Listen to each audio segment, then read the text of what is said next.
જય માતાજી. હવે તો બિહાર વાળી થશે. અત્યાર સુધી વિસાવદરની ચૂંટણી પછી સત્તા પક્ષને ડરાવવામાં આવતો હતો કે હવે વિસાવદર વાળી થશે, પણ કાલે બિહાર ચૂંટણીનું જે રિઝલ્ટ આવ્યું તેથી બધાય હવે સામાન્ય ફેસબુક યુટ્યુબમાં શોર્ટ વિડીયો કે વિડીયો જોવો તો તેમાં જાજે ભાગે એ જ છે કે હવે બિહાર વાળી થશે. અને આ બિહાર વાળીનું નામ સાંભળીને કોંગ્રેસ, આમ આદમી પાર્ટી બધાની નિંદર આરંભ થઈ જવાની છે. કારણ કે બિહારમાં જે બિહારવાળી થઈ તે બિહારના અત્યાર લગી ઇતિહાસમાં નથી થયું તેવું થયું છે. અને આ બિહાર ચૂંટણીને લક્ષ્યમાં ધ્યાનમાં રાખીને આપણા પત્રકાર શ્રી જગદીશ મહેતા શું વાત કહે છે ને તે સાંભળીએ. તેમના ઓડિયોના અમુક અંશ લીધા છે જમાવટ ન્યૂઝમાંથી, જે યુટ્યુબ ઉપર કાલે તેમનું ઇન્ટરવ્યુ હતું તેમાંથી ઓડિયો લીધો છે, અને તે સાંભળી કે જગદીશ મહેતા શું કહેવા માંગે છે. અત્યાર સુધી જગદીશ મહેતાને નોખા નોખા પક્ષ દ્વારા કહેવામાં આવતું હતું. કોંગ્રેસ વાળા એમ કે તમે ભાજપ કોથી બોલો છો, ભાજપ વાળા એમ કે તમે આમ આદમી પાર્ટી બોલો છો. પરંતુ એક નીડર પત્રકાર અને આખા બોલા પત્રકાર આપણે કહી તો જગદીશ મહેતા છે. ગમે તે પક્ષ વિરુદ્ધ બોલે, સત્તા પક્ષ હોય તો બોલે ને વિરોધ પક્ષ હોય તો બોલે. તો સાંભળો જગદીશ મહેતા શું કહે છે. શું છે, વાતો જ કરવી છે પણ પરિવર્તન નહીં. હજી તમારે રાહુલ ગાંધી અમારા માર્ગદર્શકના આદર્શને હવે તો ભોગવો, બીજું શું થાય. એટલે સ્થિતિ આ છે, આમ આદમી કે કોંગ્રેસ બેમાં જે કરવું જોઈએ એ નાડી પારખીને પ્રજાને. હવે આ સખી મંડળો વાળી વાત કરશે ગુજરાતમાં, કોઈની તાકાત નથી ભારતીય જનતા પાર્ટીને હરાવી શકે જો આ મોડેલ અહીંયા અપનાવશે તો.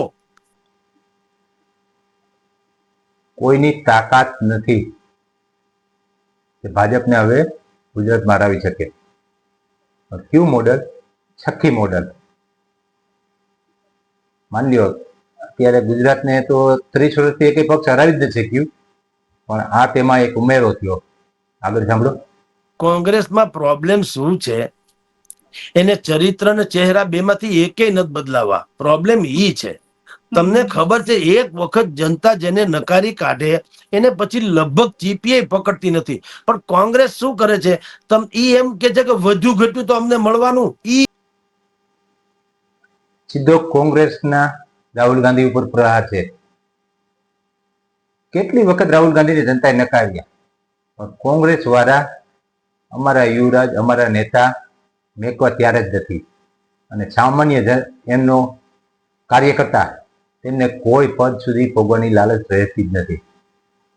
આગળ સાંભળો. એનો પ્રોબ્લેમ છે. હંમેશા રાજનીતિમાં આક્રમણ સંરક્ષણનો શ્રેષ્ઠ પ્રકાર હોય છે, ડિફેન્સ નહીં, રક્ષણાત્મક નહીં. આ લોકો એમ કે એન્ટી બીજેપી ના મત તો અમને જ મળશે, પણ તમે તમારા તો ક્રિએટ કરો. તો તમારા ક્રિએટ કઈ રીતે કરે, તમે સોફ્ટ જે કોર્નર, જેમ સોફ્ટ ચહેરા અપનાવો, વ્હાઇટ કોલર જોબ વાળાને લઈ આવો, અને આ બધો કચરો જવા દો. રોહિંગ્યા ને બોહિંગ્યા ને દલિત ને માઇનોરિટી ને પછાત ને બધું તમે કયો છો ને, બધાને એ સમાજને ખબર છે કે તમે અમારો મત માટે જ ઉપયોગ કરો છો. નહીં તો તમે 95 વર્ષ તો તમે રાજ કર્યું, તો એ લોકો અત્યારે સુખી સંપન્ન ન હોય. એટલે હવે એવી બધી ઘીસી પીટી કેસેટમાં કોંગ્રેસ રાચે છે, એટલે એનો ટ્રેક રેકોર્ડ ઉલટાનો નીચે જતો જાય છે. હવે એને ખબર હોવી જોઈએ નવી પેઢી જે છે, જેન ઝેડ કે જે કહેવાય ને ઝેડ જેન, એ આખી જી સર, ઈ નવી પેઢી જે છે એને આમાં કોમની કોઈ મતલબ નથી, એને કામથી મતલબ છે. કોંગ્રેસ જાતિવાદીની રાજનીતિ કરવા માંગે છે, પણ અત્યારની જેનજી કે અત્યારના યુવાનો તે જાતિવાદની રાજનીતિમાં રસ નથી. તેમને તો કામ જોઈએ છે. કોંગ્રેસને આ વાત ક્યારેય મગજમાંથી આવવાની. સાંભળો આગળ બીજો ઓડિયો. કાઉન્ટર કરવા માટે થઈને, પણ એનું જે રાજ્ય છે કર્ણાટકમાં, બે ઘડી માની લ્યો તો ન્યાય ક્યાંક આવું ઉદાહરણ તો બનાવવું જોઈએ. હવે એ નથી કરવું. ધારાસભ્ય ખરીદવા હોય તો કટારો ભરીને પૈસા છે, પણ કોઈને પાવલું પરખાવું નથી. આમ આદમી પાર્ટી ઈ પણ માસીનો છોકરો. અહીંયા આપણે ગુજરાતમાં ખરખરો આવેલો તો અહીંયા પાવલું પરખાવું નહીં, ખાલી ગાળું દઈને વયા ગયા સુરેન્દ્રનગર બાજુ. તો ભાઈ તમે હિન્દીમાં ગાળ દીધી, જે ગોપાલ ઇટાલિયા ગુજરાતીમાં દે, તો ખાલી ભાષા ફેર થયો, એનો શું મતલબ થયો? તો એના કરતા તમે 200-500 રૂપિયા ક્યાંક આપ્યા હોત. આપણે અમારા સૌરાષ્ટ્રમાં તો એવી પદ્ધતિ છે બેન, કોકના ઘરે ચા પાણી પીવા જાય ને એના જો નાના છોકરા હોય તેને હાથમાં 10 રૂપિયા અમે આપીએ. 10 રૂપિયા તેનું ઘર નથી હાલતું, પણ 10 રૂપિયા વિવેક છે. હું વડીલ છું ને, બાળક કોંગ્રેસ ભાજપની જ્યાં જ્યાં ચૂંટણી હોય બધી ત્યાં ભાજપની બધી યોજનાઓ કોપી કરે કે અમે માની લ્યો બિહારમાં કીધું કે 10,000 રૂપિયા ભાજપ વાળાએ ખાતામાં નાખી દીધો. એનડીએ જે શાસન નીતિશ કુમાર અને ભાજપનું બે હતું સરકાર હતી, 10,000 મહિલાઓના ખાતામાં નાખી દીધા. કોંગ્રેસ કે મેં 30,000 નાખ્યું. પણ તમે પેલા નાખી તો બતાવો. કર્ણાટકમાં તમારી સરકાર છે, કેટલા તમે નાખ્યા? તેથી જનતા ક્યાંથી ભરોસો કરે? ચાલો આગળ બીજો જોઈએ. પંજાબ જેવા સમૃદ્ધ રાજ્યમાંથી આવતા હતા અને અમારે અહીં ખેતરે ખેતરે ખરખરા હતા. જો આમ આદમી પાર્ટીએ 500,000 કરોડ રૂપિયાનું નાખ્યું હોત અહીંયા અને કીધું હોત કે અમે સરકારને આપીશું, સરકાર ભલે ગમે ના આપે પણ અમે માનીએ છીએ ખેડૂતને આપે વધુ સારું, ઉપડ્યા ઉપડત નહીં. પણ કોંગ્રેસ અને આમ આદમી પાર્ટી ખાલી વાતુના વડા કરો. સોરી, તો પ્રજાને આ જે નવી તમારા જેવી જનરેશન છે એને બિલકુલ આમાં રસ નથી. તમે મેં કીધું આ તો ઠીક છે ભાઈ, કેજરીવાલે આવી અને હિન્દીમાં ગાળું દીધી, કાલ સવારે એ સેમ પિત્રોડા અને કોંગ્રેસ વાળા બોલો એ અંગ્રેજીમાં ગાળું દીધી. તો અમે કઈ ભાષા ફેર કરવા આવ્યા છીએ? એનો શું મતલબ છે? એટલે જ્યાં સુધી પોતે નહીં સુધરે ત્યાં સુધી આને હાલત રહેવાની. ભારતીય જનતા પાર્ટી અવિરત પરિવર્તન કરતા રહે છે.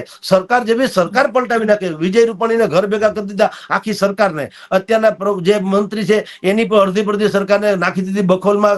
ગરબા બધાના ઘરે આવ્યા, નવા લઈ આવ્યા. હારા ખરાબ પછીની વાત છે, પણ એ પરિવર્તન તો કરે છે. અહીંયા બિહારમાં પણ એમ કીધું.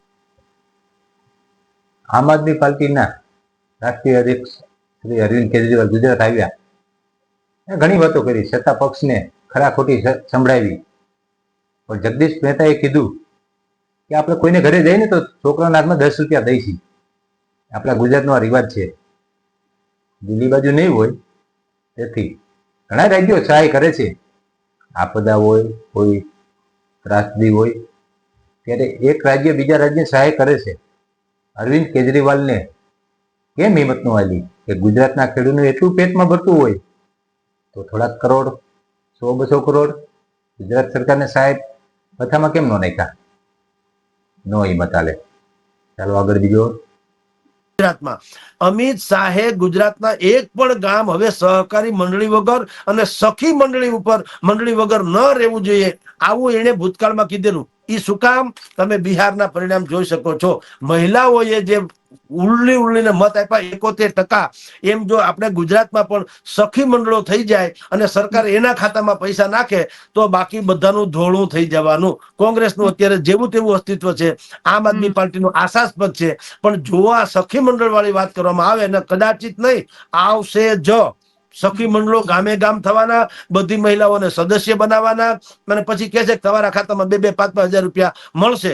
તો સ્વાભાવિક જ છે મહિલાઓ જે છે એને તાત્કાલિક તમે લોકો કોઈ પણ પ્રકારે તમારા પ્રભાવમાં લાવી શકો છો આપણી જણની સંખ્યા એની તુલનાએ. એટલે આ મોડેલ જે અત્યારે બિહારમાં સફળ થયું છે એ ભવિષ્યમાં બિહાર મોડેલ હવે ગુજરાતમાં થાય તો પણ આ સંભાવના છે ભારતીય જનતા પાર્ટી માટે આશાસ્પદ.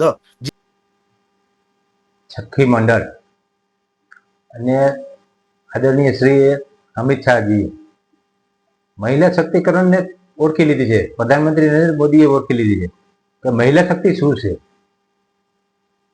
ભલે મહિલા સખી મંડળ બનાવે તેમાં 1,000, 2,000 કે 10,000 રૂપિયા પડે, પણ મહિલાની શક્તિ શું છે તે ઓળખી છે અને તે મતમાં કેમ પરિવર્તન કરવું તે ભારતીય જનતા પાર્ટી બરોબર જાણે છે.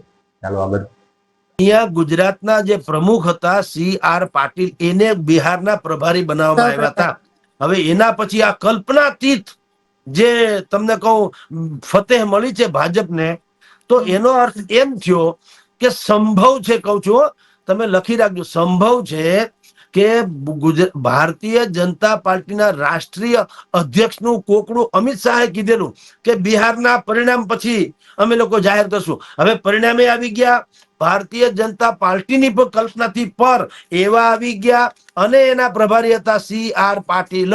તો એનો અર્થ એમ થયો કે જે વ્યક્તિ ગમે ત્યાં જઈને ભારતીય જનતા પાર્ટીને ગમે તેવી સ્થિતિમાં પણ જો એની નૌકા પાર કરાવી શકતો હોય તો હવે પછી સૌથી મોટો પડકાર જે ભારતીય જનતા પાર્ટીને આવવાનો છે એ પશ્ચિમ બંગાળમાં છે મમતા દીદીનો, જે હંમેશા ખૂંચે છે કાંટાની જેમ. તો સંભવ છે કે જો આ ભાઈ CR પાટીલને કદાચ રાષ્ટ્રીય અધ્યક્ષ બનાવે તો એમાં 2-4 વસ્તુ પ્લસ થાય એમ છે. એક તો એ મહારાષ્ટ્ર આખું તમે જુઓ, મરાઠા મરાઠી હોવાનું નામે એ મહારાષ્ટ્રમાં પણ ચરી ખાઈ શકાય ભારતીય જનતા પાર્ટીએ. અને આની જે માઇક્રો પ્લાનિંગ છે બિહારમાં જો ખપ લાગ્યું હોય તો ઓબ્વિયસલી પંજાબ અને પશ્ચિમ બંગાળમાં લાગી શકે, લગાડી શકે. અને પાછું કીધું તો અમિત શાહે કે બિહારના પરિણામ પછી, નહીતર એને નાને શું લેવા દેવા. એટલે હવે આ એક ઇફેક્ટ ગુજરાતને થાય કે ગુજરાતના જે પ્રમુખ હતા એ કદાચ ભાજપના રાષ્ટ્રીય પ્રમુખ પણ થઈ શકે એવી એક સંભાવના. અને બીજી સંભાવના બેન, સી.આર. પાટીલ ખૂબ મહેનત બિહારમાં કરી, તેમનું ફળ મળશે. અંદાજે માની લ્યો ને થોડાક જ દિવસમાં જાહેરાત થાય, મારા અંદાજ પ્રમાણે થવી જ જોઈએ. જેમ પત્રકાર શ્રી જગદીશ મહેતાએ કીધું કે રાષ્ટ્રીય અધ્યક્ષ સી.આર. પાટીલ હશે અને સી.આર. પાટીલના નેતૃત્વમાં બંગાળ પણ જીતશે. જે હાથમાં કણાની જેમ ખુશે છે ભારતીય જનતા પાર્ટીને, પણ બંગાળ પણ જીતશે. તો ભાઈ મહેનત કરીને ફળ મળવાનું જ છે. એમની જગ્યાએ કોંગ્રેસમાં કોઈને અધ્યક્ષ થવું હોય ને તો વિચાર કરવો પડે. પેલા તો ગાંધી પરિવારના થતા હતા અને અત્યારે એવા અધ્યક્ષ બનાવીને બેસાડી દઈએ કે માની લઈએ ને ઉંમરમાં કે બોલવામાં જે ગાંધી પરિવાર કહે તેમ થાય, ઉંમર દરાજ હોય એવા અધ્યક્ષ બનાવી દઈએ. કોંગ્રેસનું પતનનું કારણ જ આ છે. ચાલો આગળ.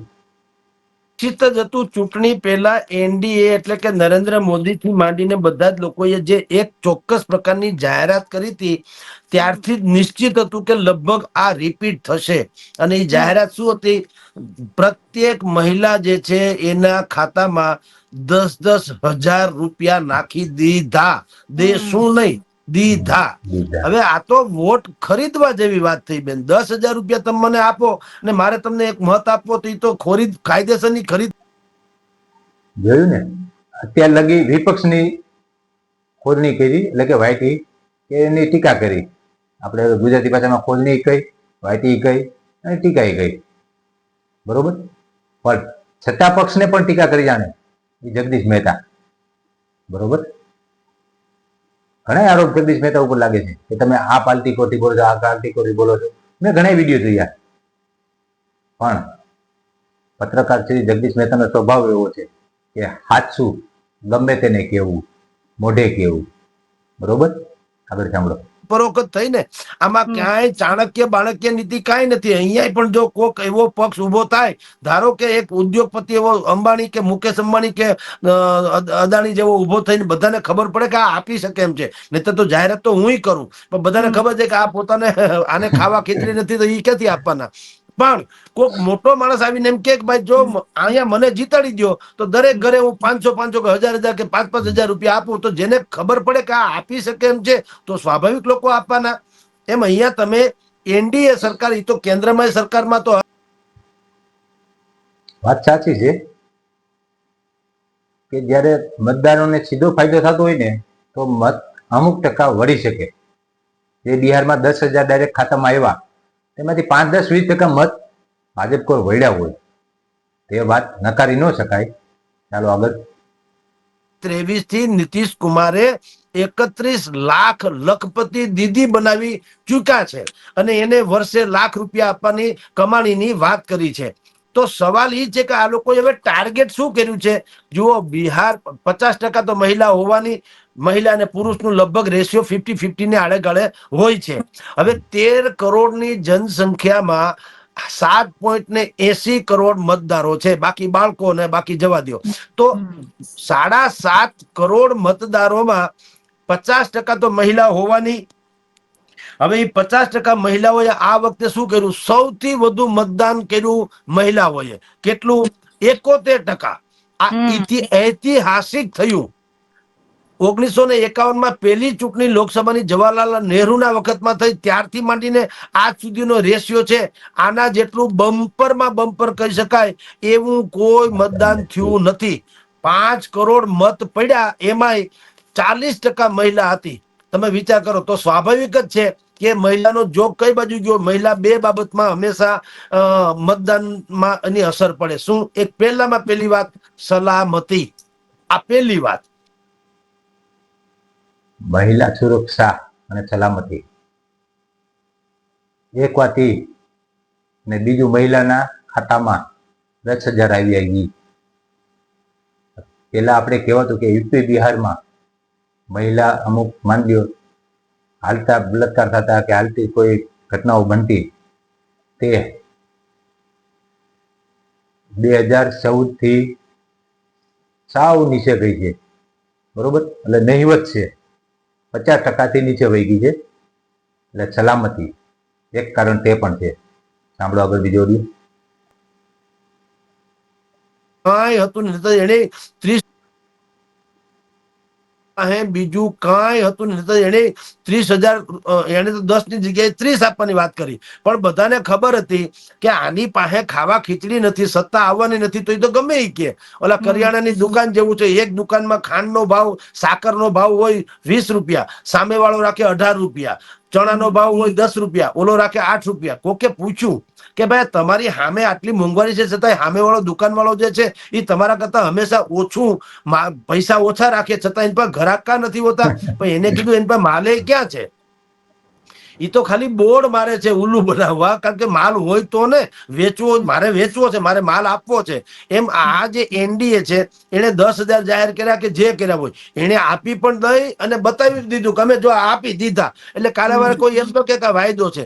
જ્યારે કે સામે મહાગઠબંધન જે છે એ 30,000 ની વાત કરી, પણ બધાને એમ થાય કે તમે આવશો તો ને.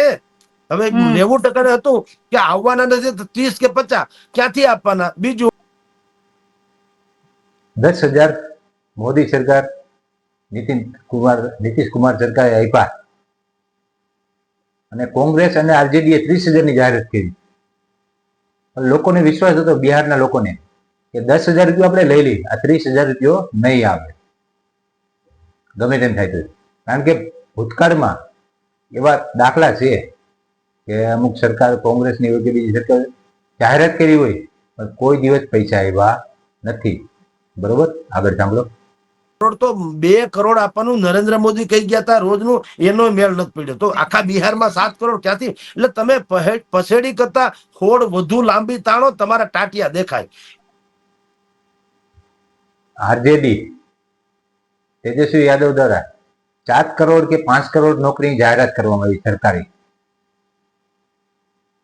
તેમનો હિસાબ પગારનો 8-10 વર્ષનો બિહારનું આખું બજેટ આવી જાય એટલો થતો. તો દર વર્ષે એટલો પગાર ક્યાંથી ચૂકી શકે? તેથી જગદીશ મહેતા કહે છે કે તમારી જેવડી પછેડી હોય ને ભાઈ, એવડી જ હોડ ગણાય. લાંબો તાણો તો પછી ટાટિયા દેખાય અને જનતા વિશ્વાસ ન કરે. ચાલો આગળ. સર SIR ની પડી. કોંગ્રેસની પાસે કોઈ મુદ્દો હતો નહીં. એની પાસે શું હતું? બસ કે આ SRI ખોટું છે, લાખો લોકોને મતથી વંચિત રાખવાની વાત કરો. અરે ભારતીય જનતા પાર્ટીએ કીધું આપણા નહીં, રોહિંગ્યા કે બાંગ્લાદેશીઓ જે ઘૂસણખોરો છે, જે તમારી નોકરીથી માંડીને સુવિધા છીનવી રહ્યા છે, એને કાઢીએ છીએ. તો એ તો દેશના ગદ્દારો કે દેશના બધા ખરાબ લોકો છે. તો એમાંય તમે લોકો આમ કરો તો બધા સમજી ગયા. જનતાને એવું મેસેજ કન્વે કરવામાં એ લોકો સફળ થયા કે આ લોકોની પાસે બીજો કોઈ મુદ્દો જ નથી. એટલે વિકાસનો કોઈ મુદ્દો નહીં. બસ રોહિંગ્યા એટલે કે ડુપ્લિકેટિયા કે બોગેસિયા મતદારો છે એને તમે રાખો, જે લાખોની સંખ્યામાં નીકળી ગયા. આમ તમને કહું, ટોટલ એવી વાત છે કે વિપક્ષ જે મહાગઠબંધન કહેવાય છે એ જનતાને સુપ્રભાતનો અહેસાસ કરાવી ન શકી. અને ક્યાંથી થાય? લાલુ યાદવની જે છાપ વર્ષોથી છે આપણે બધા જાણીએ છીએ. દુનિયામાં ગૂગલમાં તમે સર્ચ કરો કે બહુ માફિયા રાજ, એટલું કરો તો સૌથી પહેલું એનું જ આવે. તો એ ક્યાંથી આવતું હોય? તો જનતાને ખબર છે કે ભાઈ તમારું તો પાયો જ જે છે હિંસાનો છે, માફિયા રાજનો છે. તો તમે આવો તો થાય શું? એ હજી પાછા તમે, એક તો તમારી છાપ એવી છે, એમાં તમે રોહિંગ્યાથી માંડીને ઘૂસણખોરોને પાછા તમે લોકો વેલકમ કરો છો. એટલે જનતાએ બિલકુલ નકારી કાઢ્યા. અને ભલે આ અત્યારે SIR મત સુધારણા જે આપણે ગુજરાતમાં ચાલુ થઈ ગયું છે, કોંગ્રેસ અને આરજેડી દ્વારા ભરપૂર વિરોધ કરવામાં આવ્યો. પરંતુ તેમાં એક તો ડબલ મતદાર હતા કે આપણી પાસે 2 ચૂંટણી કાર્ડ હોય એમાંથી રદ થતા હતા, અને બીજું રોહિંગ્યા બાંગ્લાદેશી તેમના રદ થતા હતા. પણ કોંગ્રેસે આ મુદ્દે ઘણો વિરોધ કર્યો. કોંગ્રેસના નેતા રાહુલ ગાંધી અને આરજેડીના નેતા તેજસ્વી યાદવ દ્વારા ભરપૂર વિરોધ કરવામાં આવ્યો. અને બિહારની જનતાને એમ થયું કે આમના હિતે શું બાંગ્લાદેશી અને રોહિંગ્યા જ છે, હારવાનું આ એક પણ કારણ હોઈ શકે. આગળ કમસે કમ નીતિશ કુમારનો પોતાની ઉપર આટલા વર્ષોથી છે તો એની ઉપર કોઈ દાગ નથી. વ્યક્તિગત કહું તો કોઈ દાગ નથી ને પ્રમાણમાં સુશાસન અને સેક્યુલર બે શબ્દ જે છે રાજનીતિ માટે મહત્વના, એ બે આને લાગુ પડે એવી એની વ્યવસ્થા છે. આમ એને જીત જે છે એ કુનેહપૂર્વકની જીત છે. ચાણક્ય બાણક્ય નીતિ એવું કાંઈ છે નહીં. અને હવે એનું ગુજરાત ઉપરની અસર તમને બેન 2 મિનિટમાં કહી દઉં. નીતિશ કુમાર કે જેમની ઉપર ભ્રષ્ટાચારનો એકય આરોપ નથી, કે તેમના પરિવારના કોઈ રાજનીતિમાં નથી. કાલે હું ડીડી ન્યૂઝમાં સુધીર ચૌધરીનો શો જોતો હતો. તેમાં મને એક ફોટો બતાવવામાં, એટલે ડીડી ન્યૂઝમાં ફોટો એક બતાવવામાં આવ્યો સુધીર ચૌધરી દ્વારા, કે આમને કોઈ ઓળખો છો? કોઈ લગભગ 99% નહીં ઓળખતા હોય. નીતિશ કુમારના દીકરાનો ફોટો હતો. તે અત્યારે હાલની તકમાં રાજનીતિમાં નથી. અને જ્યારે આરજેડીમાં તેમના બધા દીકરા, 2 દીકરા, 5-6 દીકરીઓ, સગાવાલા, બધા રાજનીતિમાં ગમે તે સીટ ઉપર, જે સીટ ઉપર હાથ મેકે એ સીટ એની.